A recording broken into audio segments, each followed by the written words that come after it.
law enforcement personnel here today for taking part in this training and giving up their valuable time helping to help those in need. I hope that this training program will be beneficial and it helps create a protective environment for women and children across the Gambia.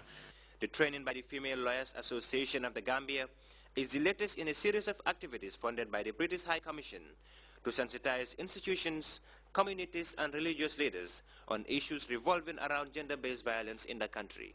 Reporting for Grts News, I am Abdullah Baji. Budget consultation was the subject of a one-day workshop organized by the Ministry of Finance and Economic Affairs.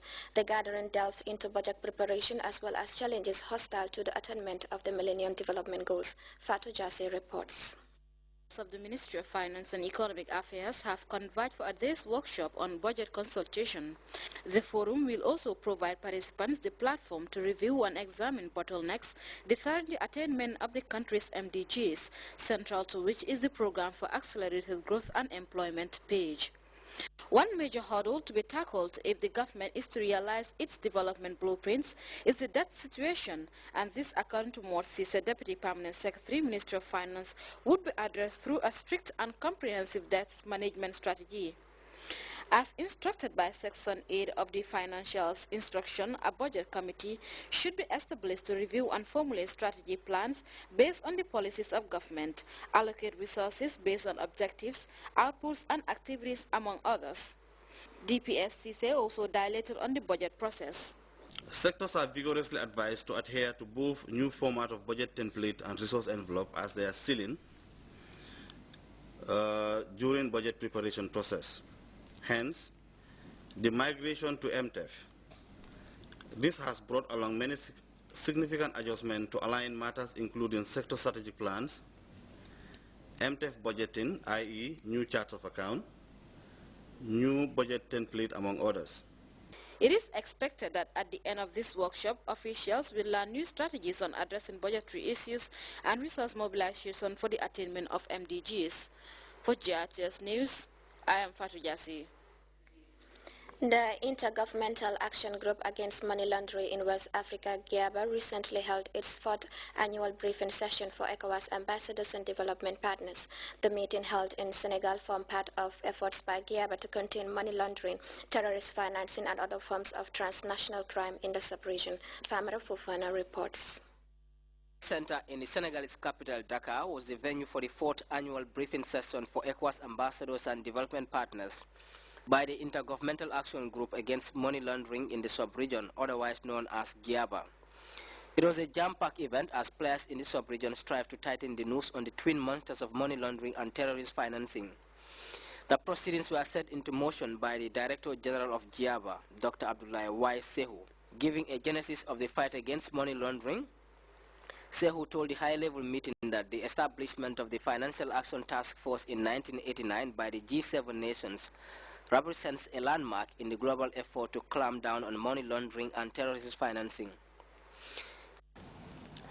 The idea of targeting criminal finance gained credence, and the emergence of the FATF was a direct response to the slow process of the convention-based approach to the prevention and control of the escalating money laundering phenomena. The FATF AML CFT framework, that is the FATF 40 recommendations, clearly elucidates the various preventive measures that different actors are required to take. Although the FATF recommendations are considered as soft laws, they have been recognized, endorsed, and adopted by over 183 countries and jurisdictions all over the world, perhaps even more than the United Nations.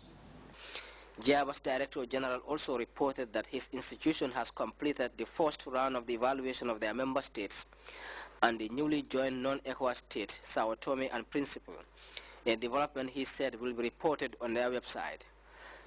Despite identifying some deficiencies, the GIABA chief maintained that they are determined to continue providing technical assistance to their member states. As a specialized institution of the ECOWAS, GIABA has, through its programs and projects, contributed immensely in deepening the ECOWAS Regional Integration Program. Accordingly, it has promoted and supported the formulation or upgrading of anti-money laundering and counter-financing of terrorism legislation. Secondly, JABA has assisted in the formulation of national anti-money laundering strategies for our member states. The Intergovernmental Action Group Against Money Laundering in West Africa, according to him, has facilitated and continues to support the establishment of financial intelligence units in addition to the many capacity-building programs for those involved in the implementation of anti-money laundering laws and policies in their countries.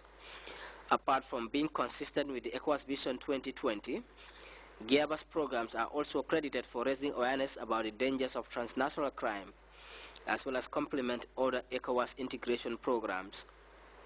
Especially in criminal justice, drug control, anti-money laundering, and anti-corruption and good governance, and the promotion of free trade and free movement of goods and services across the region. GIABA's fourth annual briefing session for ECOWAS ambassadors and development partners also saw the presentation of the body's annual report and a media briefing where issues revolving around the organization's work in the sub-region took center stage. Famara Fofana, Grts. The youths of Bujinga alongside members of the president's family have started clearing on a 4-hectare farmland in the West Coast settlement. As Babagar Kamara reports, the exercise coincided with a visit to the Gambia by Sierra Leone's Deputy Youth Minister, who applauded President Jammeh's youth development initiatives. Clearing in progress as part of an expansion program to the Bujinga farms. The inspiration continually led by the president's family members shows no signs of abating as the 2013 cropping season begins. It's a vast land, but the land is going to be divided into two. The other part will be for the youths of Bujinga and the other parts for the initiators.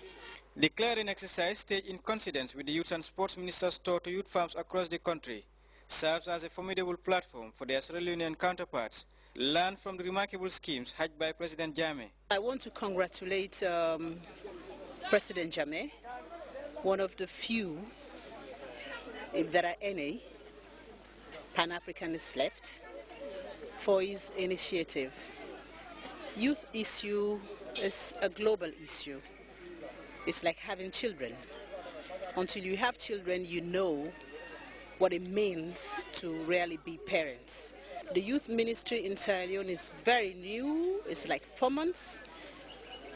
And I am here on a study tour to come and see how the youth ministry in Gambia is really working with the youth, the MDAs, how they collaborate and cooperate to have some amount of impact and results. The exercise, cautiously celebrated by scores of volunteers gearing up yet for another farming season, has the aim of improving agricultural production and productivity, whilst providing gainful employment opportunities for Gambian young people. Babakar Kamara, GRTS. The national GSM operator Gamcel has donated 100 bags of sugar to Muslims in the country through the Gambia Supreme Islamic Council. The consignment in honor of the holy month of Ramadan came with a check for $25,000. Our model Esjala has more. The country's national GSM provider has once again extended its support to the country's Muslims through the Supreme Islamic Council by giving out 100 bags of sugar at a presentation ceremony held at the Gamcel head office in Kanifing. Many speakers who took to the podium, including Gamcel's customer service manager, Keba Boja, said that this is not the first time that a Ramadan gesture of this nature was provided by Gamcel. The Supreme Islamic Council, by virtue of its role in the country, is chosen to facilitate this humanitarian move. Ramadan sugar is nothing but just geared towards helping other needy people who are also Muslim to have a little to break their fast with. It's something that Gamcel has envisaged since the past years, and we do not see this as anything to show off, but our obligation is religious obligation as a company. The Supreme Islamic Council is the head of the Muslim women in the country. They are the Khalifa of the Muslim community in the country. and therefore